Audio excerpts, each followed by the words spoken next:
Здравствуй, дорогой зритель, ты на канале Lazarus Gaming, и это завершающее видео по Assassin's Creed 3. Сегодня я расскажу, как пройти игру на 100% синхронизации и расскажу то, как пройти ее вдоль и поперек и поучаствовать во всех ее активностях. Если вы подписаны на канал, не забудьте поставить лайк, ну а если не подписаны, самое время подписаться. Итак, начинаем!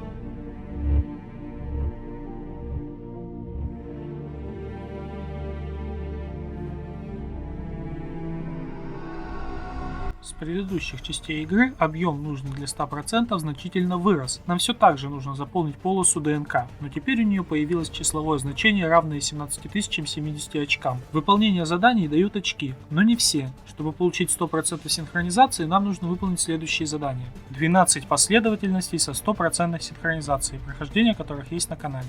Задания клубов, а именно: членство в обществе трапперов вы получаете, когда охотитесь на животных. Членство в клубе авантюристов вы получите при первом посещении и взятии квеста в их лагере. Членство в клубе бостонских бойцов вы получите автоматически, вступая в любую драку. Членство в гильдии воров вы получите, как только украдете определенную небольшую сумму у горожан. 6 заданий общества трапперов и 3 испытания. Первое испытание не должно вызывать никаких вопросов. Во втором может вызывать вопрос, как поймать на живца. Вам надо кинуть приманку и дождаться, пока животное подойдет к ней. После этого убить. Также можно поставить ловушку и кинуть сверху приманку, только в таком порядке и не наоборот. В третьем испытании нужно сесть на коня и прыгать с коня в ближнем бою, убивая дичь. Неповрежденные шкуры получаются при нанесении минимального урона существу. Лучше всего убивать скрытым клинком. Охотничья карта — это карта с живностью по секторам. Посмотреть ее можно в отдельном значке на основной карте. Убив в секторе животное, вы заносите его в карту. Нужно открыть всех животных на фронтире и в поместье. 6 заданий клуба авантюристов и 3 испытания. В первом испытании должно быть все понятно. Во втором испытании нырнуть в воду можно здесь.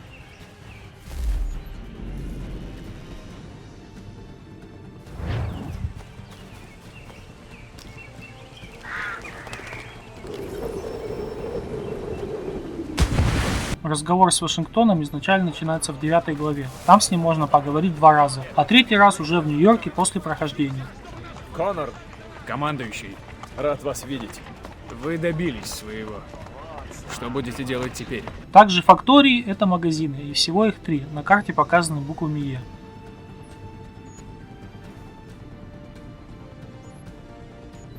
В третьем испытании самое сложное — это открыть все карты. Берем коня или идем пешком и открываем. Не обязательно открывать вообще всю карту, нужно примерно 75-80%. Тут вы можете увидеть, на сколько процентов территории я выполнил данное испытание.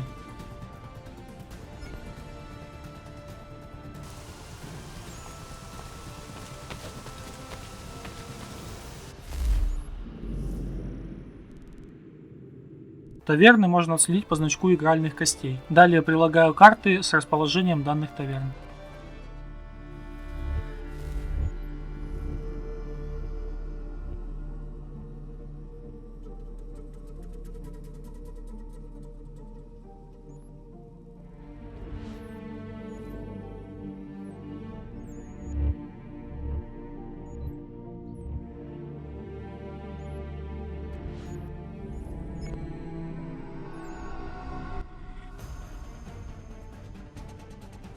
Семь заданий бостонских бойцов и 3 испытания. В первом испытании вопросов быть не должно. Единственное, если кто не знает, то обезоруживать надо через пробел после контратаки, когда у вас в руках только кулаки, а у врага оружие. Во втором испытании гренадеры — это здоровые ребята с топорами, выглядят они вот так. Рекрутов надо вызывать, когда вы уже в бою. Ну и убийство каждым типом оружия означает, что надо убить всем, чем можно. Это мечом, топором, тяжелым оружием, малым оружием, скрытыми клинками, пистолетами, луками, длинным ружьем, которое можно отобрать у стражников, шенбяо, дротиками, миной, ловушкой для животных при контратаке через Е. В третьем испытании разбойничий прием делается с помощью шенбяо. Сидя на дереве, кидаем шенбяо и, не отпуская кнопки, жмем вперед или назад. Егеря выглядят вот так.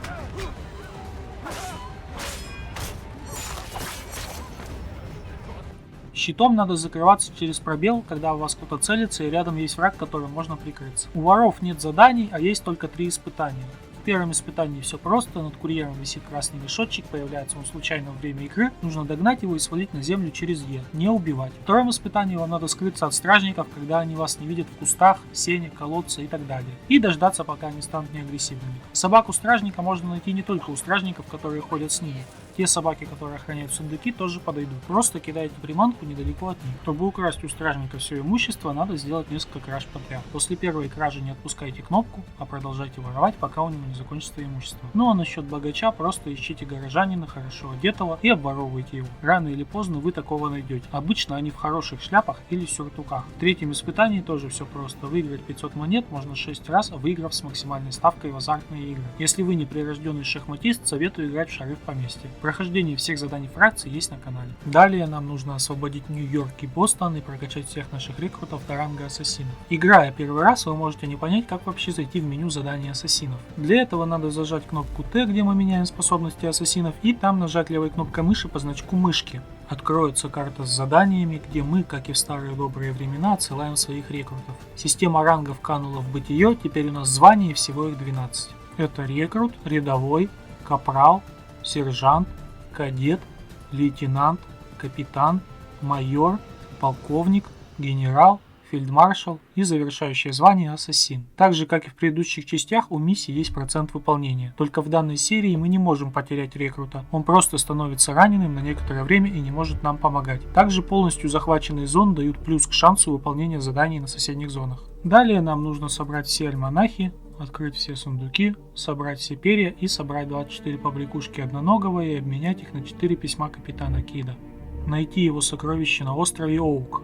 Видео есть на канале. Карты с нахождением всех этих предметов можно купить в магазине. Альманахи при приближении к ним начинают лететь по определенному пути. Просто поймите этот путь и подходите к ним с нужной стороны, и вы соберете все без проблем. Освободить от тамплиеров 7 фортов. Видео также есть на канале. Открыть все подземные точки перемещения. Для этого нам надо исследовать канализации Бостона и Нью-Йорка. В принципе ничего сложного, но местами будут попадаться участки, где надо открыть двери, пройдя на другую сторону с помощью паркура. И иногда взрывая бочки с порохом для расчистки пути там, где вы видите красную краску. Все двери открываются простым взломом замков, где вам надо угадать угол напряжения. Но часть дверей, а именно по 3 в каждом городе, открываются с помощью фонарей, где вам надо правильно расставить знаки, прочитав книгу рядом. Далее вы можете увидеть видео, как расставить все знаки.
Далее идут простые задания горожан. Найти данных горожан придется самим. Они не отображаются на карте и видны только при приближении к ним. Так как сам я карты не успел записать, потому что часть миссии проходил в процессе, вот карты с этими заданиями предоставлены сайтом fakusha.ru. 3 контракта на убийство, по одному на Фронтир, Бостон и Нью-Йорк. Задания, в которых вам надо уничтожить 5 тамплиеров на местности, выполняются очень просто, за каждое задание дают по 2000 денег. 4 задания по доставке писем, 1 во Фронтире, 2 в Бостоне и 1 в Нью-Йорке. Задание курьера Почты России. Приносим письма 4 адресатам и получаем 500 монет. 8 заданий по доставке предметам жителям. 2 в Бостоне, 3 в Нью-Йорке и 3 на Фронтире. Задания, потребующие от вас развитых ремесленников поместья. Жители выдают список вещей, которые им нужны. Вам нужно достать их все и принести им. В награду дадут каких-то 1000 монет. Да, это может быть меньше, чем вы затратили, но это нужно для достижения прогресса в ДНК. Во время прохождения сюжета вы могли не заметить, что портретов больше, чем убитых по сюжету, потому что тамплиер Бидл, которого мы встречаем в таверне, убивается именно в следующих морских заданиях. Также тут есть пункт улучшения аквилы. Все это тоже нужно выполнить со 100% синхронизацией и полностью улучшить аквилу. Всего 4 задания, они также есть на канале. Далее идут 5 заданий, связанных с сокровищами Кида. 6 задание это руины Сероса, и оно является делюкс контентом и не нужно для 100% синхронизации.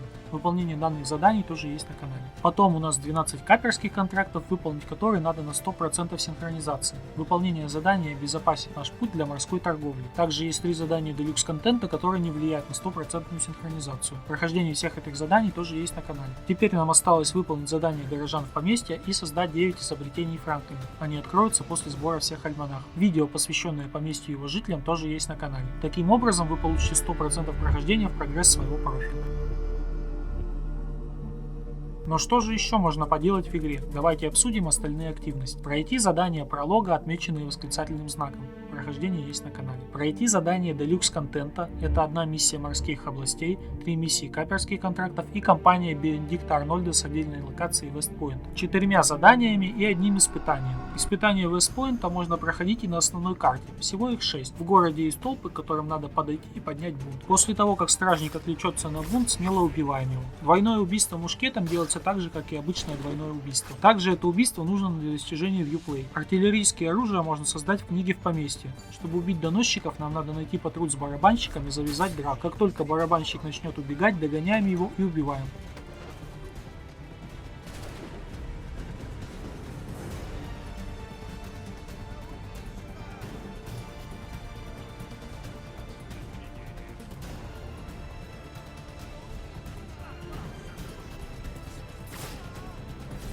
Чтобы заставить снайперов упасть и разбиться насмерть, нам надо, чтобы снайпер или любой солдат с ружьем, или тот, кто может залезть на крышу, стоял с краю, а у нас были голые кулаки. Нажимаем кнопку атаки, и Конор, как в Спарте, пинает его, таким образом засчитывая падение. По-другому никак не засчитывается. Пройти задание Ахиллеса энциклопедия простого человека, суть которого состоит в том, что вам надо следить за жителями поместья и фиксировать их активности для истории. Делается это нажатием клавиши F и наведением на жителя. Например, рудокоп может копать руду в шахте, заправлять лампу, промывать песок в реке, швея шить, лесорубы рубить лес, загружать лес, пилить лес. Данное задание ни на что не влияет, но так вы сможете увидеть, как разработчики хорошо сделали жизнь поместья. Это свой небольшой мир со сплетнями и разговорами, где каждый занимается своим делом. Нравилось? Я бы не отказала. Эллен, Неужели я это сказала? вдруг кто услышит? Мне все равно. Некоторые активности могут проходить в разные дни, так что прохождение данного задания может занять как 30 минут, так и несколько часов. Также в игре можно заняться торговлей через сухопутные караваны или корабли. Вам надо открыть магазины для караванов или очистить морские пути. После этого вы можете отправлять караваны и корабли и получать выручку. Но помните, на сухопутный караван могут напасть, и вам придется бежать и выручать его. Так что не пропустите сообщение об этом. В поместье можно создавать предметы. Уровень ремесленников повышается квестами по мере прохождения сюжета. Вы можете создать не только вещи для торговли, но и вещи для Коннора, такие как сумки для шенбяо, патронов, стрел, дымовых шашек и так далее. Также можно скрафтить оружие и пистолет, а еще сидельные сумки для лошади, из которых Коннор может пополнять боезапас, подойдя к ней. Также поместье можно украсить. Все предметы находятся на 2-м этаже и в подвале. Начнем с 2-го этажа. В комнате справа будут находиться изобретения Франклина, слева картины и флаги за разные задания, а также тарелки за определенные действия. Предлагаю вам ознакомиться с тем, за что их дают.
Следующая комната содержит охотничий трофей трапперов и пару сюжетных предметов с пивоварни и от матери Конора. Также тут висят предметы индейцев, что указывает на то, что это комната Конора.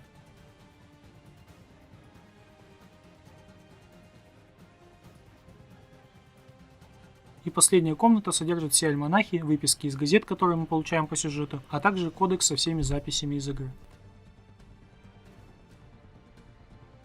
В подвале нас ждут 8 дополнительных костюмов, в которые Конор может облачиться. Наряд Ассасина, тот что на Коноре, получаем после 5-й последовательности. Наряд Альтаира.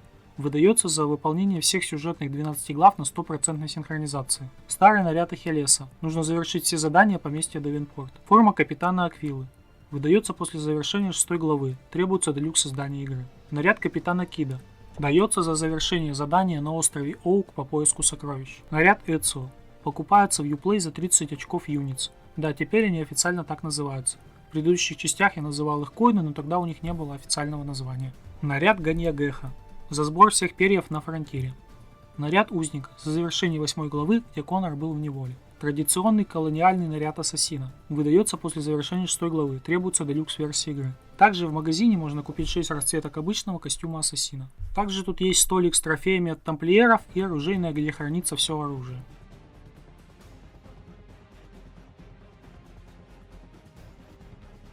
Десять мечей сабель, 7 покупных, 2 созданных и 1 сабля Кида из делюкс издания.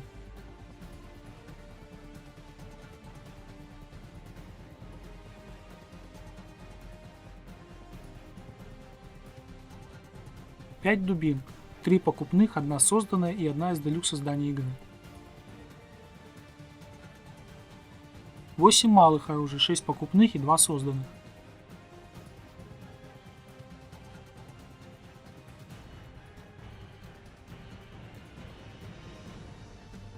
5 тяжелых орудий, 3 покупных, 1 созданная и 1 из делюкс издания игры. 12 огнестрельных оружий, 4 покупных, 6 созданных и 2 из делюкс издания игры. В игре при сборе всего оружия остаются 2 пустых слота в мечах-саблях и 1 пустой слот в пистолетах. На видео пустых 2 слота, но это потому что 1 пистолет на Коноре. Неизвестно, это недоделка или был какой-то уникальный контент, в любом случае это все, что можно достать в игре на сегодня. Еще можно пройти DLC «Тирания короля Вашингтона», где кроме сюжетных заданий, которые есть на канале, также существуют дополнительные, которые нужны, чтобы пройти DLC на 100%. Задания очень скучные и однообразные, такие как накормить народ, ограбить караван, спасти жителя от волка или синего мундира. Причем задания эти могут глючить, караваны могут исчезать во время боя, или если вы увидели караван, в котором внутри клеток нет рабов, можете его не освобождать, потому что задание не зачтется. Также в третьей части лучше делать дополнительные задания уже после бунта по сюжету. Так часть стражников будет занята бунтовщиками, и это сэкономит вам кучу времени. Если вы смотрели видео DLC на моем канале, то увидели, что в конце сюжет выглядит неполным. Конор и Вашингтон около яблока Эдема. А чтобы он стал полным, в игре существует сбор фрагментов воспоминаний. Собрав по 3 фрагмента в каждой главе, Конору открывается часть видения в его настоящем времени. А все DLC — это альтернативная линия того, что было бы, если бы все случилось не так, как в концовке, которую вы увидите сейчас. Также вы увидите, где находятся фрагменты воспоминаний.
Конор!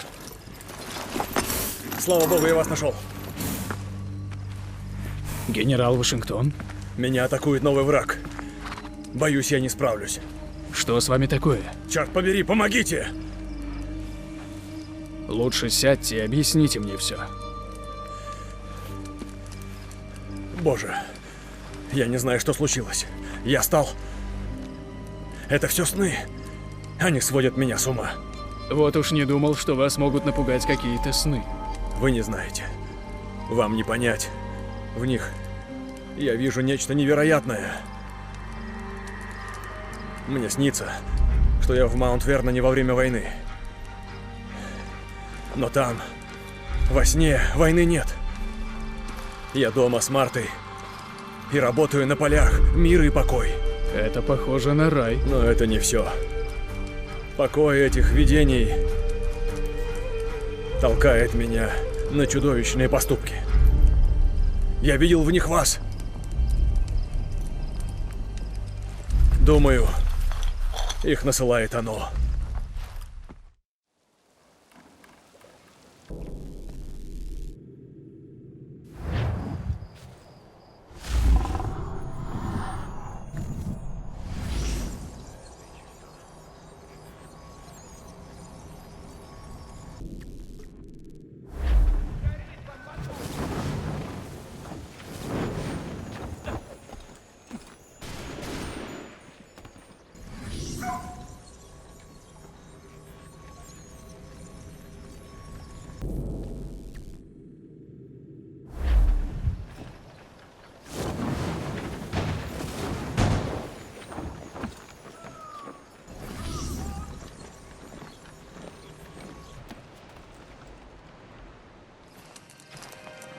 Где вы это взяли? Это нашли у пленного офицера в Йорктауне. Оно чем-то притягивало меня, и я оставил его себе. Странно. Я не могу вспомнить лицо того офицера. Можно взглянуть. Ваш разум помрачен. Вы правы. Это все сны, вызванные этим яблоком.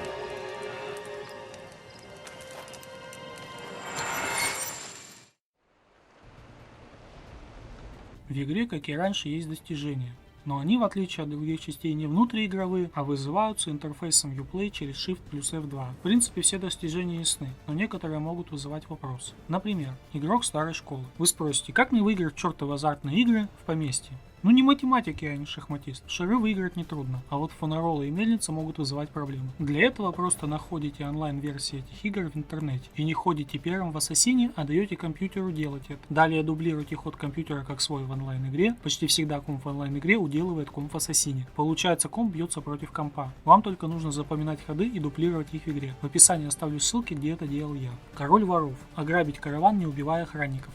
Вам нужно ограбить караван, используя только кулаки. При этом вам нельзя использовать никакие преграды и толчки, иначе охранник может погибнуть. Никаких объектов местности быть рядом не должно. Убивайте аккуратно только контратаками или атаками кулаком. Также лучше, чтобы рядом не было лишних патрулей.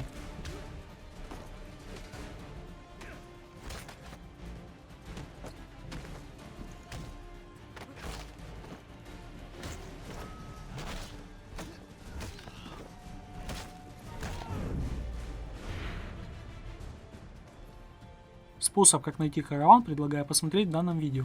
Бежать надо именно так, как показано. Если бежать напрямую, караван часто не появляется. Таким образом можно сделать не только короля воров, но и тарелку на 10 караванов.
Траппер. Обменять неповрежденные шкуры во всех торговых точках. Вам нужно продать неповрежденные шкуры в 9 магазинах. По 3 в Бостоне, Нью-Йорке и на Фронтире. Расположение магазинов предлагаю увидеть в данном видео. Выделены они буквой Е.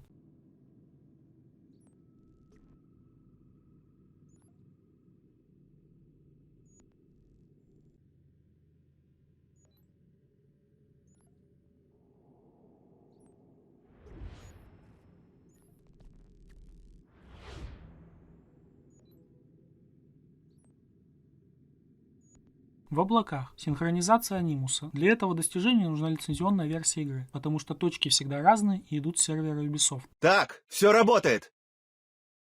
Код взломали к чертям. Круто взломали, но взломали. Червь нашел 3 точки и сдох. Дальше работаем сами. Найди остальные сам, изнутри проще. По этим 3 можно сделать триангуляцию. И маленький хакерский подарок тебе. Каждая точка укажет соседние. Всего их должно быть 12. Каждая содержит 16-ричный код.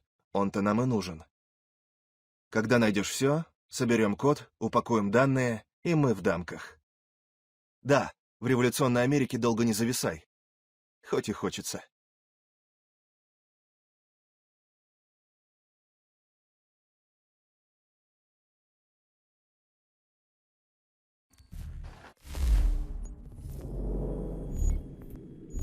Я поставил 2 точки. Поверь, нелегкая эта работа, но у меня вышло. И эти 2 как бы активируют скрытую. Поставишь нашу 3, получим координаты скрытой. Считываешь код на исходную, повторить. Кстати, я бы не отказался глянуть на стеклянную гармонику Франклина. Ну, вдруг найдешь. Развлекайся. Суть в том, что вам надо найти фрагменты анимуса, расставляя точки по карте. Первые 2 вам поставит компьютер и разделит экран на 2 части. Та часть, что светится зеленым, это область поиска. Добывая дополнительные точки и расставляя их, вы сужаете зону поиска. И когда она станет совсем небольшой, вам нужно пойти и найти фрагмент. Выглядит он как троянский конь в виде символа. После сбора фрагмента вам открывается одна из функций взлома анимуса, такая как смена дня и ночи, погоды, времени года, неуязвимость и так далее. Что-то типа читов. Подобное было в предыдущих частях за выполнение глав на 100%, но я не упоминал об этом, потому что не одобряю такой геймплей. Тут же рассказываю, потому что это нужно для достижения. А еще вам нужно знать, что при включении читов прогресс не сохраняется. Собрав всех фрагменты, вы получите полную синхронизацию. Также вы можете заполнить весь кодекс на 100% и датчик прогресса в учебном центре анимуса на 100%. У меня показано точек быстрого перемещения 81% и улучшение аквилы 2%. Но это глюк, потому что открыто все и улучшение аквилы сделано на 100%. Также в игре существует пара интересных моментов, что я заметил. Я смог найти пещеру притечь в самой игре.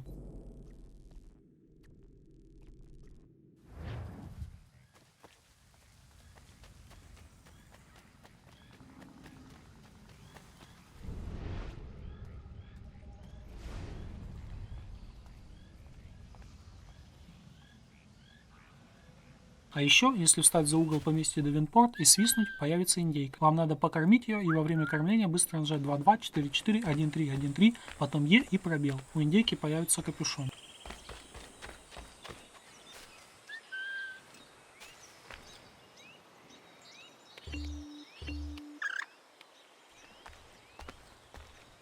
На прохождение всего этого я потратил 46 часов чистого игрового времени и могу на 100% утверждать, что прошел игру на все 100%. А сколько это заняло у вас? Напишите в комментариях, как много вы прошли в данной части игры. А на этом все.